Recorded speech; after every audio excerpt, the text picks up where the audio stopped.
The death of a child doesn't just steal a life, it gnaws at the souls of those left behind. And for me, it devoured an entire marriage, turning me into a ghost in my own home. I lay there on a bed where every inch of the sheets was steeped in the scent of loss, staring at the empty ceiling.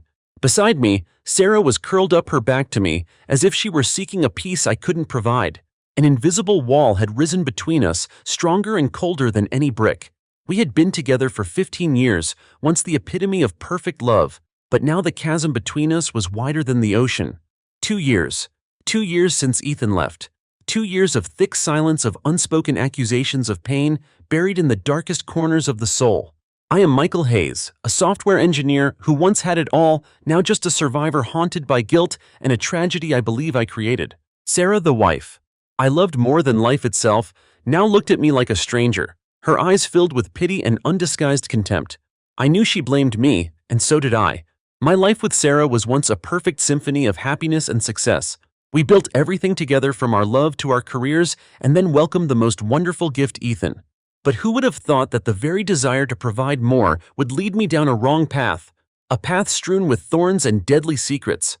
I vividly remember those beautiful days when Sarah and I embodied the perfect American dream.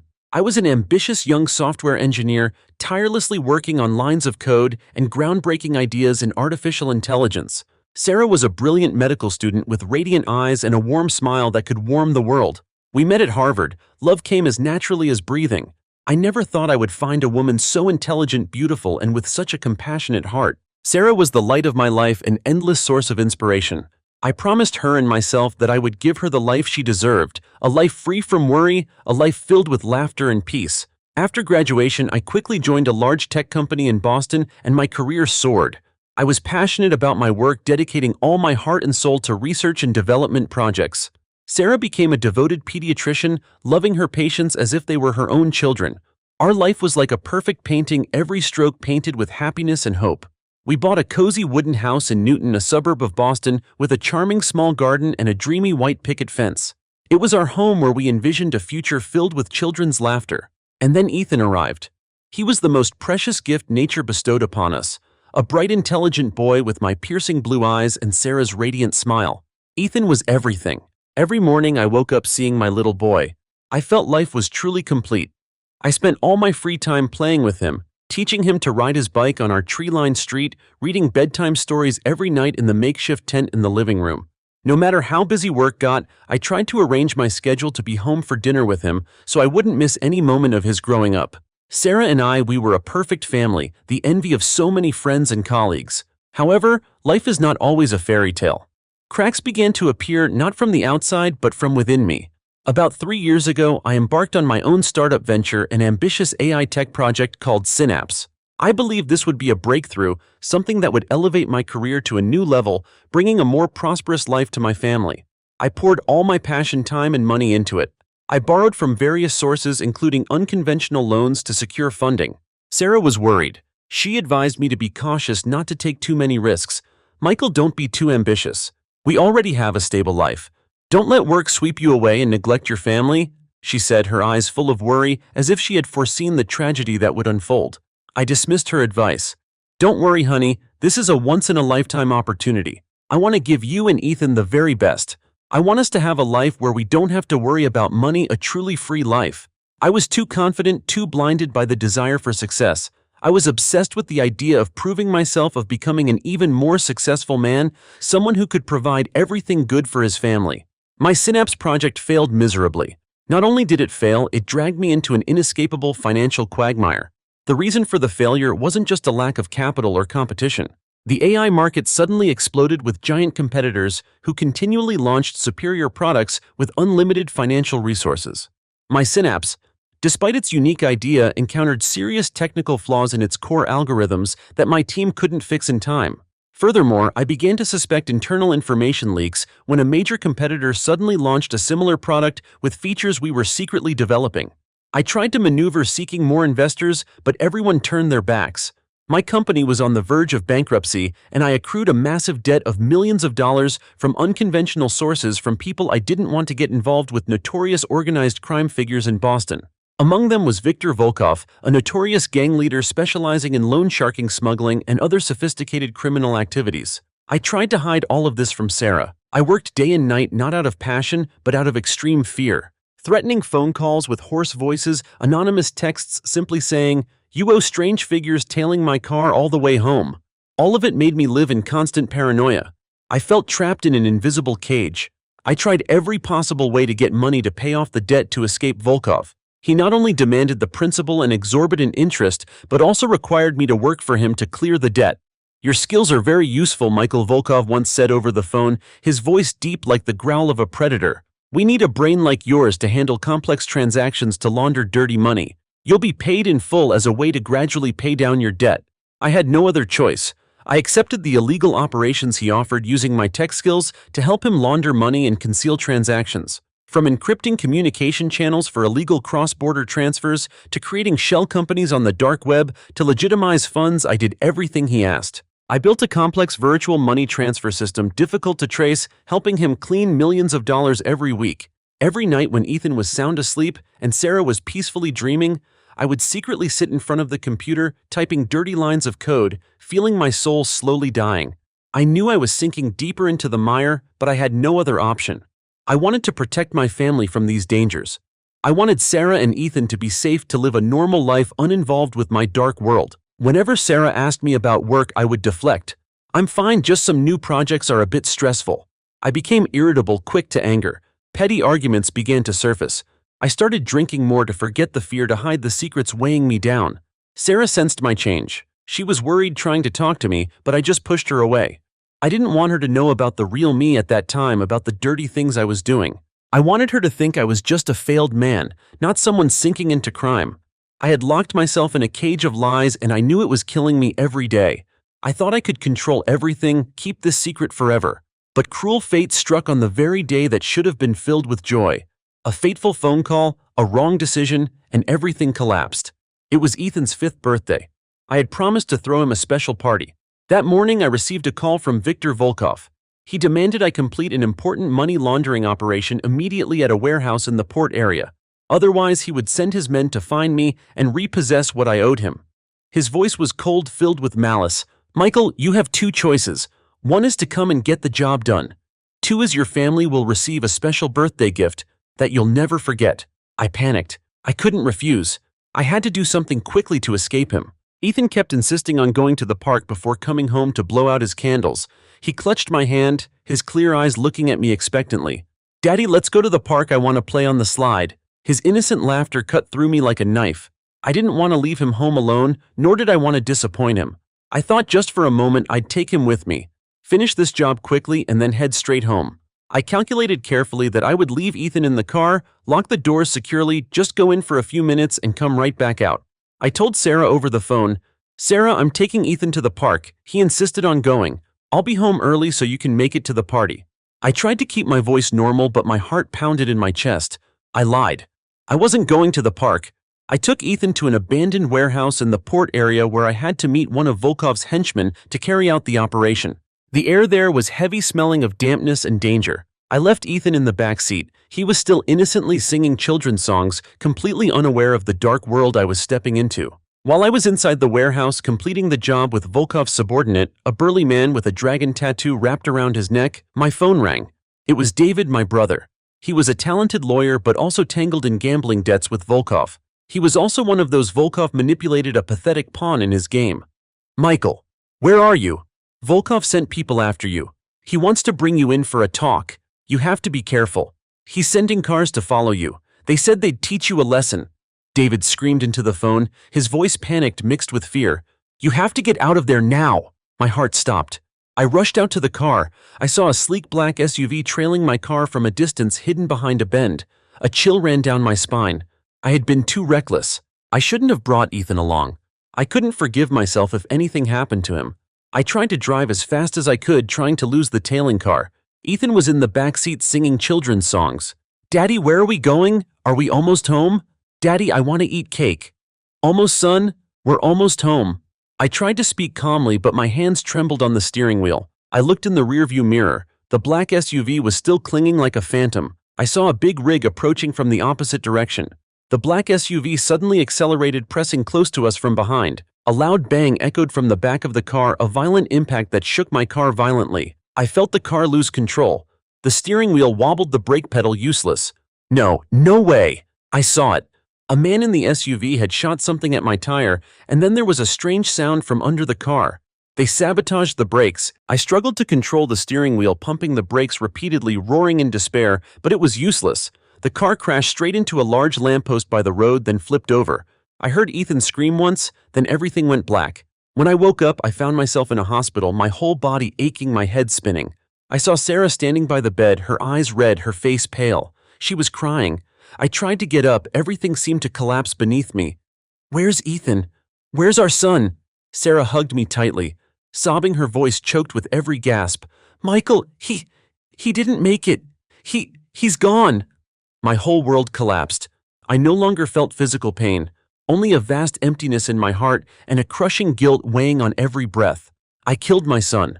I pushed him to his death because of my foolish choices, because of my blind ambition, because of the secrets I had hidden.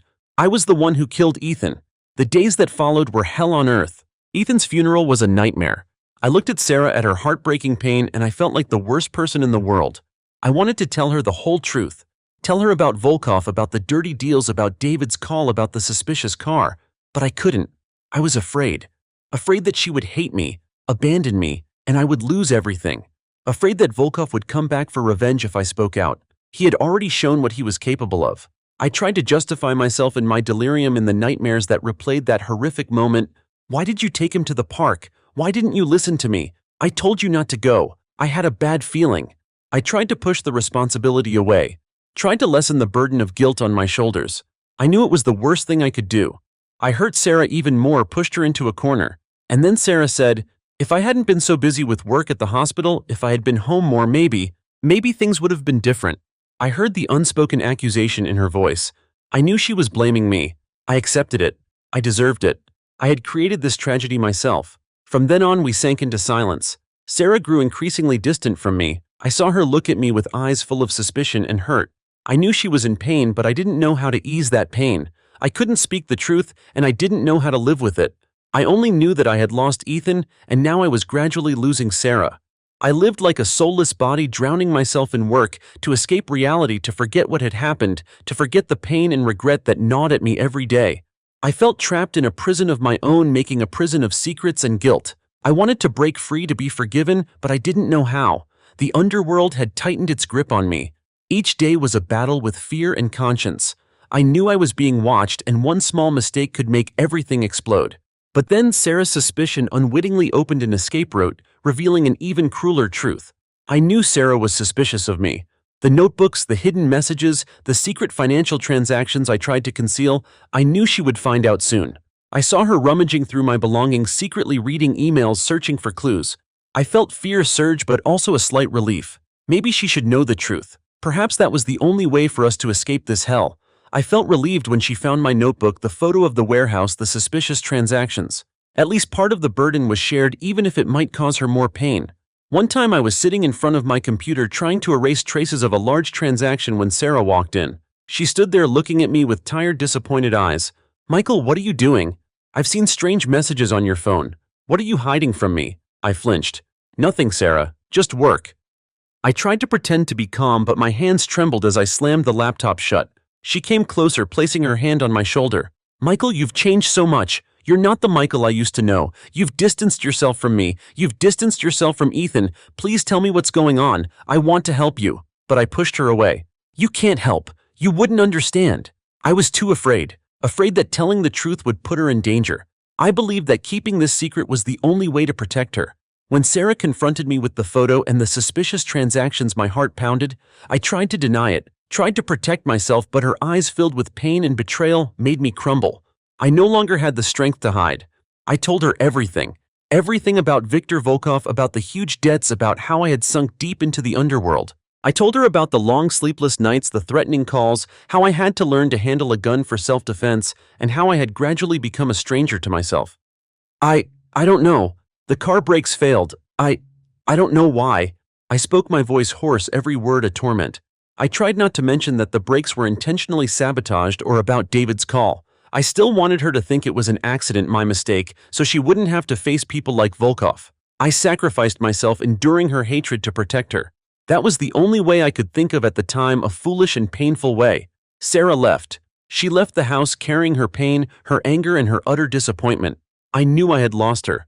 I had lost everything. My life drifted on in agony and solitude.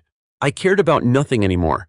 Everything became meaningless without Ethan by my side. A month after the accident, while I was still struggling with pain and mental chaos, a white envelope arrived. It was divorce papers from Sarah. I looked at the papers, each line tearing at my heart. She no longer wanted to be with me. She wanted to end it all. I signed. I had no strength left to resist. I knew it was what she wanted and perhaps what I deserved. I had lost my son, and now I was losing the woman I loved more than life. The house became emptier than ever. I officially became a loner. I sank deep into despair. I sat there in the empty house, and memories of Ethan, of Sarah, of the life I had destroyed kept haunting me. I no longer knew who I was. I was just a sinner, someone who had killed his own son and destroyed his own happiness. A few days later, David came to see me. He sat opposite me, his eyes full of worry and remorse. "Michael, you have to be careful. Sarah is investigating. She hired a private detective. She'll find out everything soon. You look awful." "Good," I said, my voice indifferent. "She should know. I deserve it. At least she'll be safe when I have nothing left to lose." David sighed, his face filled with anguish. "No, Michael. Volkov. He's very dangerous. He knows about your family connections. He sent people to follow you, and I was part of his plan too." Then David told me everything in minute detail. About his gambling debts with Volkov, debts I had no idea about. He had lost all his assets, even his reputation. About how Volkov had forced him into money laundering operations, turning him into a puppet in his hands. He tried to get out, but Volkov wouldn't let go. He exploited David's weakness to manipulate me, to make me work for him. "Michael, I tried to get away from him, but he threatened to harm you and Sarah and even Emma." David spoke, his voice choked. "He sent people to follow me, and then I overheard his plan. He wanted to teach you a lesson, to make you scared, to make you come back to work for him. He ordered his men to attack your car, to make the brakes fail, so you'd be scared, so you'd come back to work for him. I called you, Michael, to warn you about that car. I saw it tailing you. I had no idea Ethan was in the car. I swear to God." David cried out, tears streaming down his face. "I was too afraid of Volkov. I was too cowardly. I'm sorry, Michael. I put you through all of this. I'm a coward, Michael." I looked at David, my heart sinking. He was also a victim, someone pushed to the brink. I had blamed him, blamed Sarah, blamed everyone, but in reality I was just blaming myself. It was all the consequence of my wrong choices, of my blind ambition, and of the secrets I had hidden. But now I knew I wasn't alone in this fear. Volkov. He was behind everything. He was the one who took Ethan, who destroyed my life, who separated Sarah and me, who manipulated David. I had to get revenge. I had to expose him. Not just for myself, but for Ethan, for David, and for the others he had destroyed. The fight against darkness was not easy. Every step was a trade-off, a confrontation with danger and internal torment. But for Ethan, for David, and for a faint glimmer of hope for peace, we decided to fight to the end. I contacted Sarah, asking her to meet. I told her everything David had said about Volkov's plan, about David also being a victim. I saw her eyes change from suspicion to understanding, and then to determination. The pain was still there, but now we had a common enemy, a common goal: to get justice for Ethan and to expose Viktor Volkov. I also confessed that I had deliberately hidden the truth about the accident to protect her from that brutal underworld, and that I had pushed her away with harsh words. Sarah looked at me, her eyes no longer contemptuous, but a complex mix of pain, understanding, and even a bit of pity for a man who had suffered so much alone. Sarah, with the help of Frank Rossi, the private detective she had hired, and information from David, who was tormented by guilt, gathered enough evidence to contact the FBI. With the documents I had unconsciously kept and David's phone call recordings, we had enough to incriminate Viktor Volkov and his entire organization. Frank Rossi also played a crucial role. He had old connections within the FBI and helped us strategize the plan secretly and effectively, ensuring my family's safety. The FBI planned a raid on one of Volkov's secret warehouses where he was conducting a major money laundering and arms smuggling operation. Sarah and I, along with David and Frank Rossi, were brought there as witnesses and to provide information under strict agent protection. The plan was detailed. We would go in first to confirm the target, then the FBI would storm in. The atmosphere was suffocatingly tense. The distant wail of police sirens signaled the decisive moment. When the FBI agents stormed in, gunshots erupted, shouts filled the chaotic space. Dust billowed from broken crates. I saw Volkov. He was trying to escape through a back emergency exit. His face was filled with rage and surprise, his eyes cold full of contempt and cruelty. "You killed my son! You'll pay!" I roared, no longer in control. The pain, the indignation all exploding. I lunged towards him like a wounded beast, oblivious to the bullets whizzing past my ears. Volkov turned, drew his gun, aiming it straight at me. He sneered, a cruel smile on his face. "Now you know the price of betraying me, you coward." I saw the dark barrel of the gun, saw the flash of sparks. I closed my eyes, accepting my fate. This was perhaps the only way for me to atone. But then a figure darted swift as lightning, blocking me. A dry gunshot echoed piercingly loud in the chaotic space. The person fell, blood quickly spreading on the cold concrete floor. It was David. He had rushed out to save me. I knelt beside him, screaming in agony. Blood flowed profusely on the cold floor. "David, brother." "No," I held him tightly, my heart tearing apart. Sarah rushed over, kneeling beside me, her face pale with shock. David looked at me, a weak smile on his lips, mixed with serenity and a touch of regret. His eyes looked directly at me, no longer with fear, but with the peace of someone who had found release. "I'm sorry, Michael. I was wrong. You must live well, for Ethan. Please, protect Sarah. Don't let anyone harm her again." He turned to look at Sarah, his eyes filled with remorse and a plea. "Sarah, please, forgive Michael. He loves you, and Ethan, more than anything." David took his last breath in my arms amidst the wail of ambulance sirens and the clinking of handcuffs. David's death was another shock, a heartbreaking tragedy. He had lived in fear, manipulated by Volkov, but in the end, he chose death to atone and protect his last remaining loved one. It was the noblest sacrifice I had ever witnessed, an atonement in blood. Viktor Volkov and his entire organization were arrested. He was charged with a string of crimes, including smuggling, money laundering, and conspiracy to murder. Justice was served, but the price was too high. I had lost my son, and now my brother. The world finally knew the truth. My dark secrets were laid bare, and I had to face the consequences.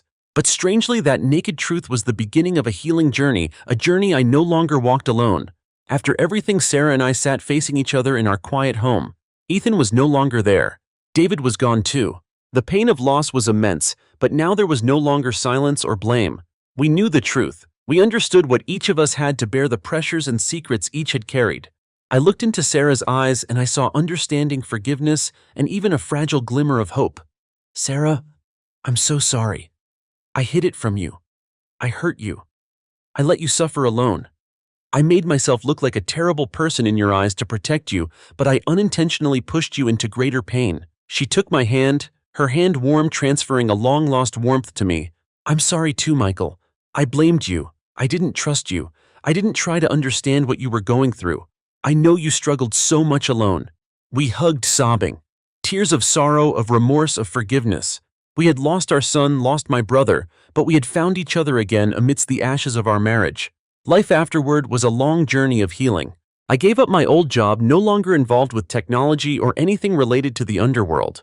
The court hearings dragged on, pulling me into testimonies and facing the cold faces of lawyers.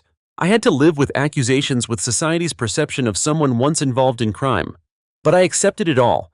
I received probation and strict supervision, but I knew I was lucky to escape prison thanks to Sarah's testimony and David's undeniable evidence.